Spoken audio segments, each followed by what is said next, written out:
I thought you would have. It's very, very similar. Wait, we're back. I'm sorry. I thought you would have chimed in. I thought maybe I actually was doing it the same way as you. Kind of. The only difference I would do is, like I said, I sew this seam allowance together. I'd still do a back stitch at the seam line here. So I would have a tiny back stitch there, but then I would back stitch right there. Because I do eventually open that up just like Ted does. I just find, because it's already a difficult place to sew, that having that additional openness harder to,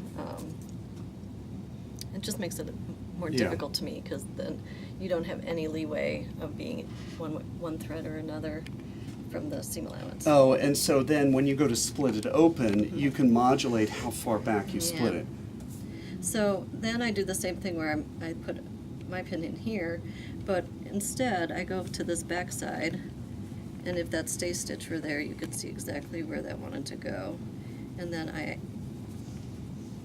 and the same thing, I have all my seam allowance going the other direction. And then I actually perpendicular pin on this side, so I can see that that's... So you're using that pin as a guard to get it right up against it. Yep, and then the same thing is what you would do.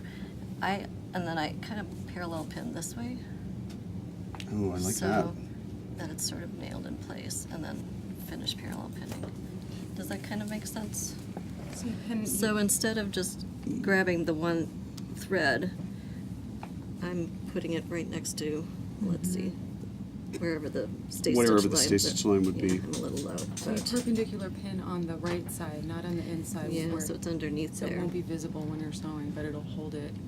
No, it'll still be visible when you're sewing, because Oh, yeah, 'cause you'll see it on because the you'll back stitch side. from this side. Yeah. Okay.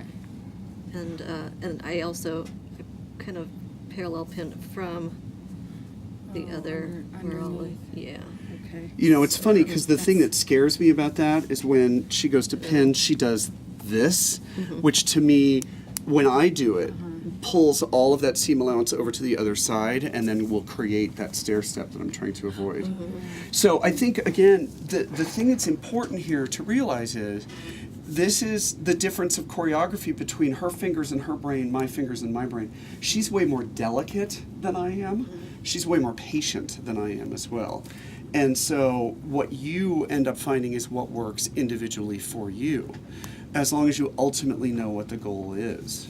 Another trick would be not actually going through all of the layers. If you know that you're in place, because the thickness of the layers are what's making it, but you can kind of pin just through the collar and maybe the top layer if you know.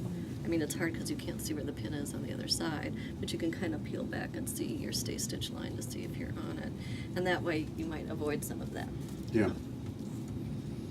That's a good point. That's all. That's all. Actually,